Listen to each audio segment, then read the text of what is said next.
Hello and welcome to the Brian Hornback Experience. This is episode 70, and we've got another candidate. Actually, this is an office holder who will be on the ballot May the 3rd in the Republican primary. He's no stranger to politics. He's no stranger to the ballot box. He did it about a year ago. And so he's coming back now for the full term. This is Eric Lutton, our Knox County Public Defender. How you doing, Mr. Public Defender? I'm doing well, Brian. How are you doing? I'm doing great. So you've not done well. First of all, this is only the 70th episode. So granted, you haven't done this one. So first of all, we'll get some of the preliminaries out. You live out in the Halls community. Your beautiful, wonderful wife of 15 years is a school teacher for Knox County, and y'all have 2 daughters, correct? Well, she's actually, we've got 2 daughters. She's actually the head principal out of Holston Middle School. Wow. And we're coming up on, we got married in 2004 in May, so we're coming up on 18 years. Oh, wow. So I'm looking at an old bio. My bad. I think that bio was when I was running for office a couple of years ago. Yeah, that's good. Back in 2020. So have you still only got 1 dog, or do you have multiple dogs? We got 1 dog. There you go. Ghost. There you go. He's about 3 years old now. Well, and mine lays underneath my desk, so you may hear him start shaking his head or whimpering for a treat. But right now he's asleep. So, so you graduated from Ball State, summa cum laude, which to me that means you were smart. From criminal justice and philosophy, then you came to the University of Tennessee College of Law to get your Juris Doctorate, your JD, where you graduated cum laude in 2007. So what I really want to talk about is that from 2007 to 2013, that time between graduating law school and actually going to work at the community law office, which is our public defender office, you actually were in private practice. And what I'm really interested in about that private practice is it says that you focused on state and federal indigent criminal defense in both state, federal court across East Tennessee. So what I'm curious about is, how does a guy that just started in practicing law, indigent criminal defense basically means that you're relying on whatever the state will pay. How do you live on that? That's what I want to know. Well, it's really hard to live on that, at least on the state level. Right. It sounds like, I can see how it sounds like a lot, but back then the state paid $40 an hour for indigent work, and that may sound like a pretty good living, but it's it's a difficult living when you've got, if you've got office overhead expenses, if you've got any, if you have any support staff that you want to bring on. So it's almost right. impossible to have support staff. It's almost impossible to have sort of office space and make a living on that $40 an hour. Plus, if you're coming out of law school, unless you came from a wealthy background, which I did not, you've probably got 6 figures in student loans where they're wanting you to pay, over $1,000 a month towards the student loan payments. So it is a struggle. And so you try and mix it up with, you get your appointed work, and if you're able to pick up retained cases here and there, you do that to supplement. Another thing I did, probably about 3 or 4 years into my practice, I transitioned to doing a lot of federal work. I don't know what the federal work pays these days, but back when I was doing it, it was paying $125 an hour, and so that was that's a little bit better. More than 3 times as much as what they paid on state level cases. And in fairness, those cases are oftentimes a lot more complex. But I transitioned to doing a lot of federal work when I was in private practice prior to joining the public defender's office. And so, those first couple of years were really lean. But by the time I shut down the practice, before I joined the public defender's office in 2013, I was making a pretty good living. I'd gotten to where I built my practice where I was pulling in over 6 figures a year. So it took me some years to get there, but ultimately it was a successful business before I shut it down. Good. So in 2013, you joined the Knox County Public Defender's Community Law Office as an assistant public defender. Then about 2 years later, you became a team lead. So, and what's interesting is that obviously having been in politics as long as I have, I started when I was 16 years old back in the 80s. I remember when Mark Stevens ran for this position in 1990. We didn't have a public defender before 1990. We just, I guess, we relied on the judges, I'm assuming, because obviously I'm not a lawyer and I haven't stayed at a Holiday Inn anytime recently. But I'm assuming from what I've been told that basically prior to 1990, it was just kind of all the attorneys that needed work kind of hung out, and the judges just kind of appointed the indigent work to anybody and everybody that needed work. But in 1990, Knox County, for whatever reason, I guess it's when we starting to go to home rule charter, decided to create the public defender. Mark Stevens ran for that position. He held it up until you were appointed by Governor Lee when Mark retired. And so he's really created. I looked at your website just prior to this. You've got about 28 other lawyers plus yourself on the website. So just kind of talk about the obviously you've been there since 2013. Kind of talk about the office and kind of talk about the makeup and kind of what Joe Citizen, who's going to be voting on May the 3rd and August the 4th, what they may or may not know about the public defender's office. And I'll shut up and let you talk. Sure. It's kind of interesting, if I may divert very slightly from your question. Oh, sure. Days pre-1990, it was sort of interesting because it wasn't just that the judges were appointing other attorneys who sort of had a focus on indigent defense or even criminal defense or criminal law. They used to just have to appoint any lawyer in town. And so you might have somebody that's never stepped foot in a courtroom, drafts contracts for a living, and suddenly they're trying to represent somebody on a first-degree murder case. Oh. Horribly inefficient.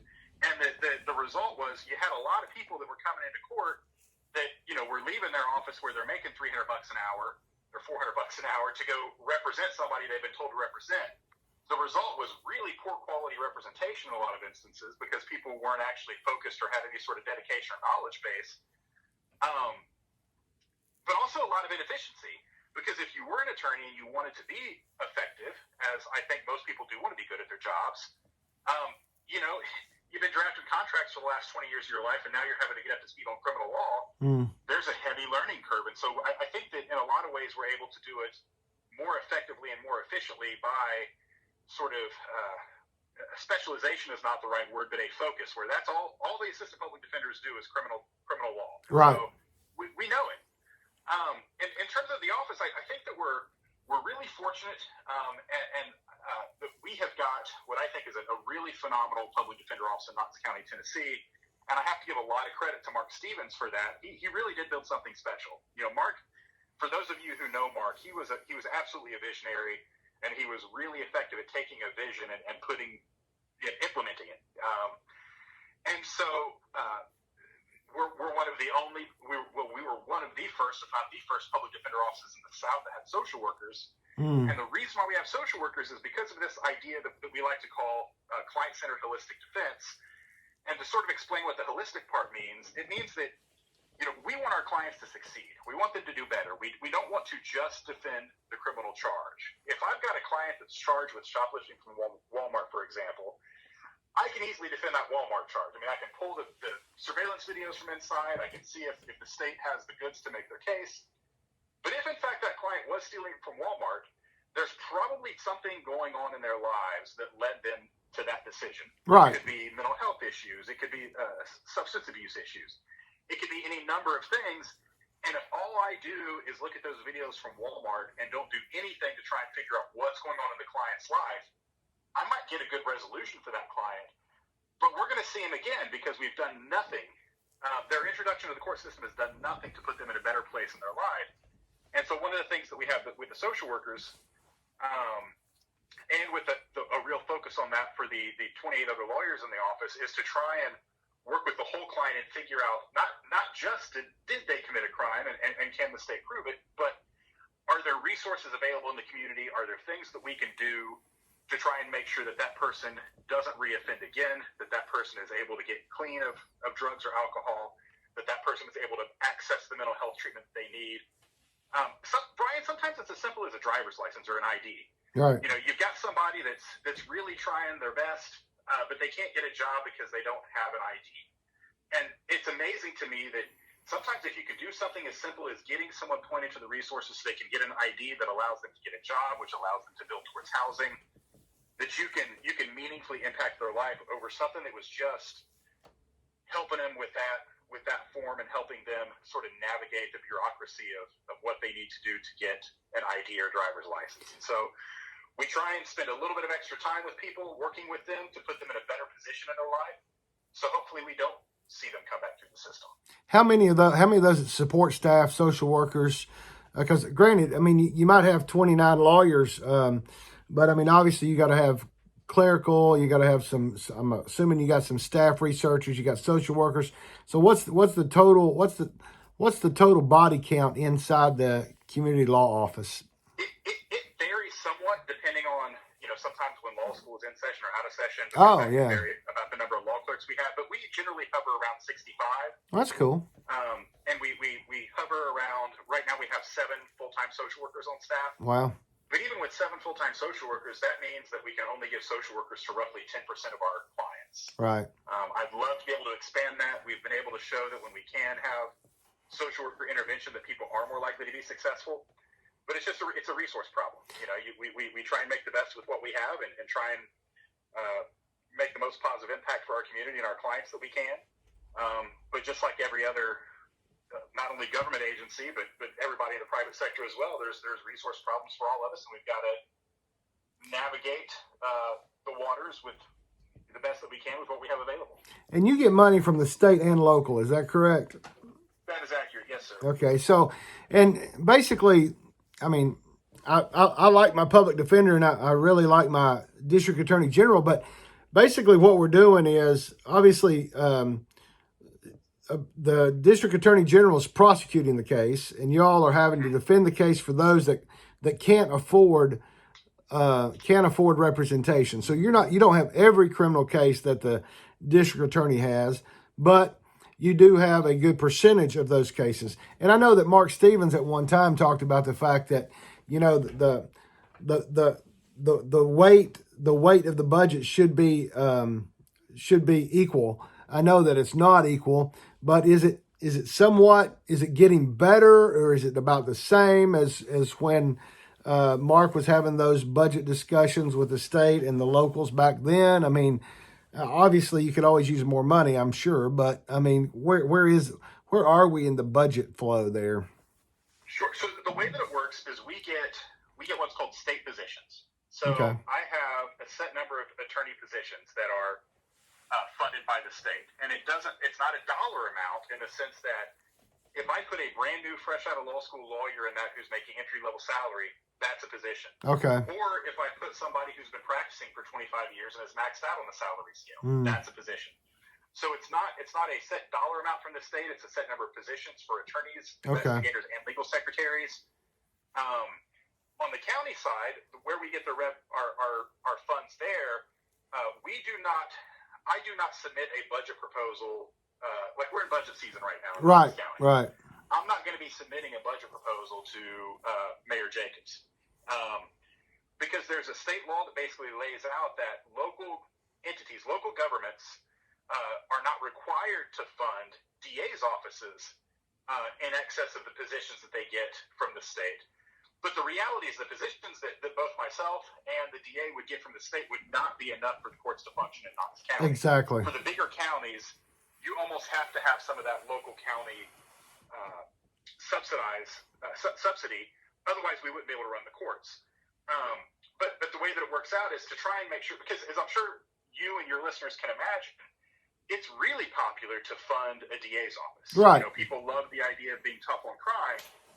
But if you don't have public defenders in the courtroom as well, the court system grinds to a halt. And so they passed a law a few decades ago that basically laid out that if local counties opt to fund the DA's office, that they have to give 75% of that dollar amount to the PD's office to keep things equitable, to make sure that all of the resources don't just funnel into a DA's office, but that we also have resources funnel into a public defender's office.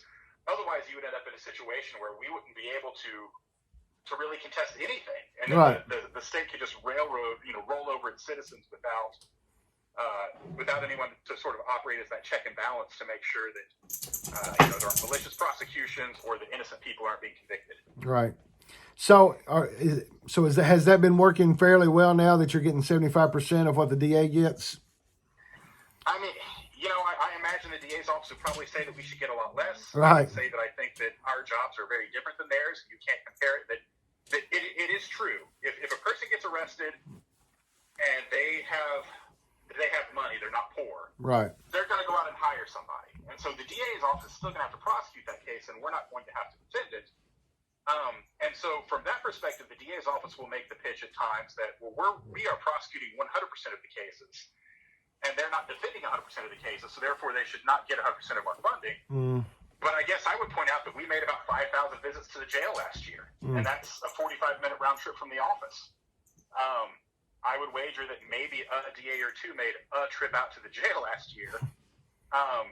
When we've got a situation where we need to go out and talk to witnesses, I can't just pick up the phone and call KPD or Knox County Sheriff's Department or UT Police Department or the Tennessee Highway Patrol and say, I need an officer to go out to this location and question this witness. I got to go do it. Or one of my assistant public defenders has to do it. And so the jobs that we do are very different because we don't have all of those resources. I mean, the DA's office is a very large machine that has a lot of partners with a lot of police agencies, where we're having to do most of that work just ourselves. We've got 4 investigators, but that's 4 investigators to cover roughly 10,000 cases a year, as opposed to hundreds and hundreds of police officers that we can sort of call on to go assist us in investigations. And so our jobs are very different. And so I think that if you just look at it on case numbers perspective, you're not really comparing apples to apples at all. Do the agencies, does the Knoxville Police Department, the Knox County Sheriff's Department, are they cooperative when they have to work with, when they need to work with the Public Defender's Office?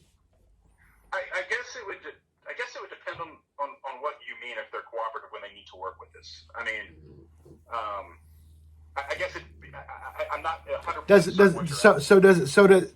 So obviously, when you're having to defend someone, obviously the police department, sheriff's department, they've arrested somebody for a crime.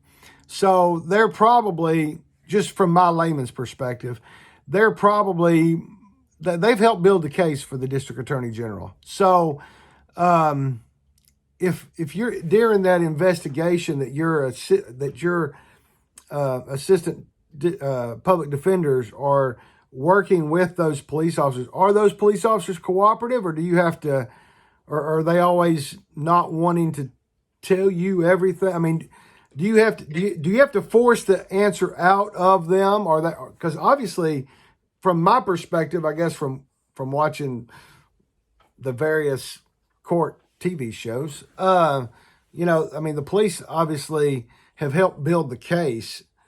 So are they cooperative, or is it an adversarial relationship? It's really a case by case basis. I would say. I mean, there are. So I refer to it as the back hall. Like you've got the city county building where you've got the main area where anybody can walk into.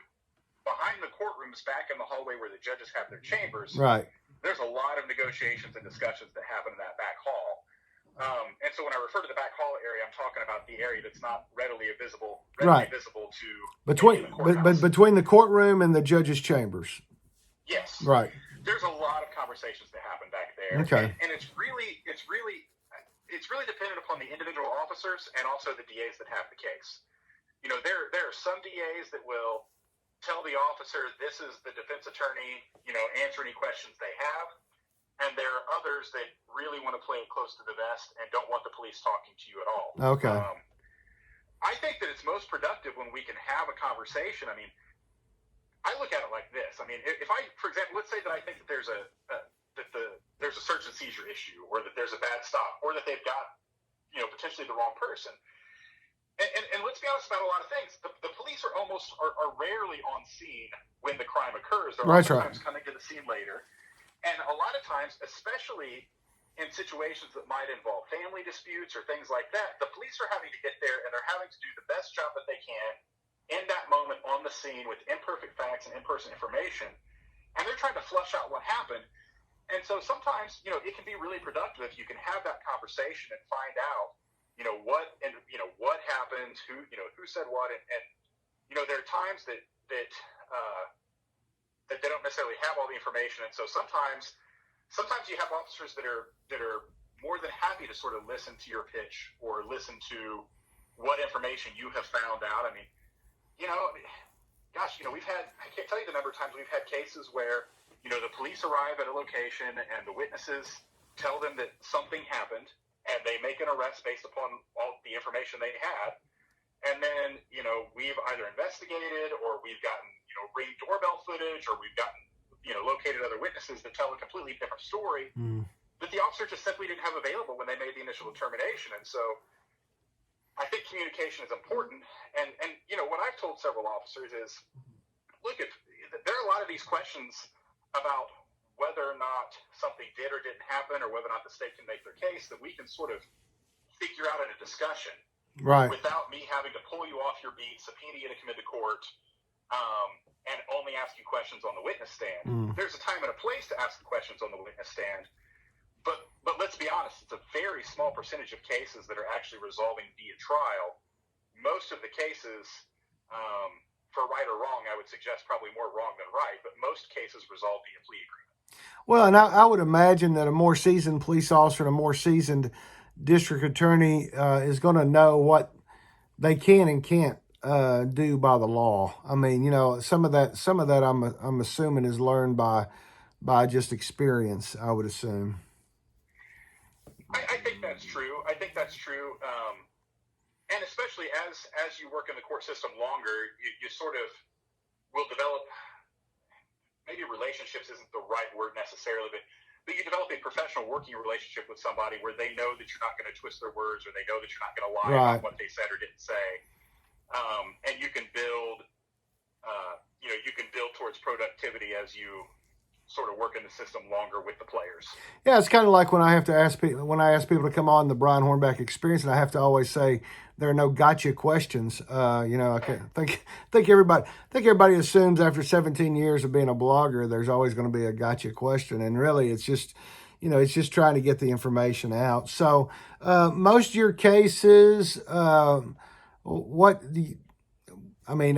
just asking for a hypothetical kind of percentage. Most of your cases, obviously, we look at cases like, the Christian Newsom case. It's done. It's over with. Everything's been done. But I don't think the public defender really had a lot of those. Obviously you've got some big cases, but between what you would consider a small shoplifting charge versus a large first-degree murder, what's the percentage? And I'm just asking, just as a. Do you have a lot of DUIs? Do you have a lot of shopliftings? We get a decent amount of DUIs. I would say that DUI is one of those things that I sort of identify it as almost an everybody crime. Right. In the sense that, there are crimes that we are more likely to get appointed to because it is more likely that a person without means, is the one who is going to be accused or potentially is more likely to have committed the crime. DUI is something that, executives go out for their happy hour and pick up a DUI on the way home. It's a type of thing that that the private bar, I would say, typically has a higher percentage of DUI cases where people have hired counsel than probably just about any other type of case in the courthouse. Well, and if you got a first time DUI, you can pretty much.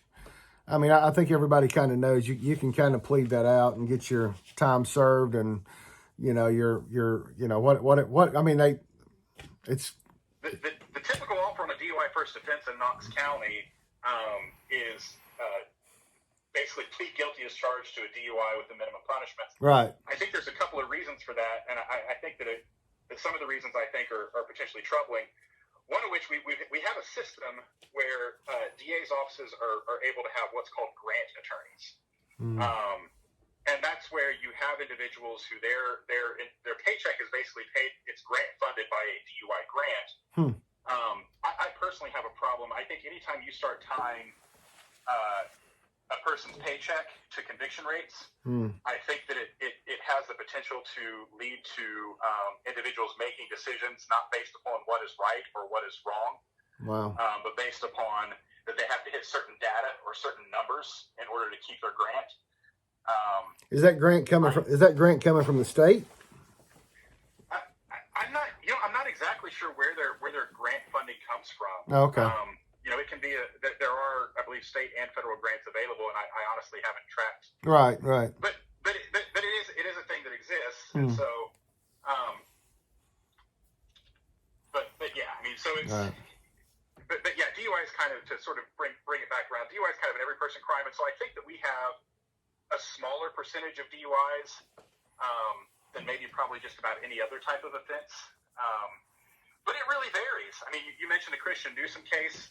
I know we had a conflict of interest on those cases, so we didn't have any of those participants. And one thing to sort of note is that, for a layperson who might not understand what I mean by conflict of interest, if 4 people go in and commit a crime together, my office can't represent all 4 of them because it might be person A's best, in their best interest, to tell exactly what happened to everybody about person B.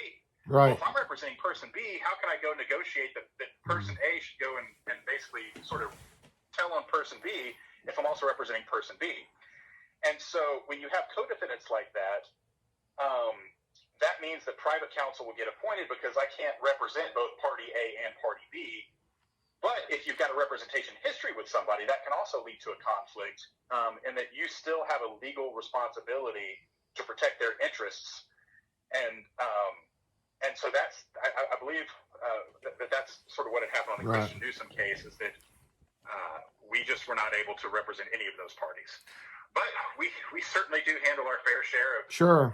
I mean, everything from the lowest level criminal trespass all the way up to first-degree murder cases. It just, it's a case-by-case basis. Wow. Well, we're almost 27 minutes in, so that's probably a good place for us to stop at this point. And I'm always happy to have you back, but you're going to be on the ballot unopposed May the 3rd, Republican primary. So as long as you and your wife vote for you, you should be okay, right?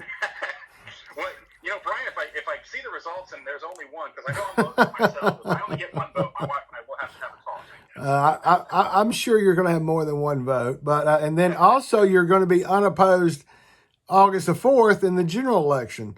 So congratulations on the work you've done for the last couple of years since Governor Lee appointed you, since you won the Republican primary and the general last time.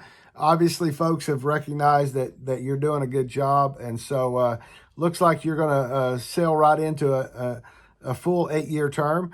So congratulations on that. And, we just look forward to you continuing to provide the legal service that the citizens that can't afford legal counsel deserve. And any last parting thing you want to say? And again, thanks for being on the Brian Hornback Experience. No, just thank you very much for having me on, Brian. I appreciate it. Absolutely. Have a great day. You too. You too. Bye.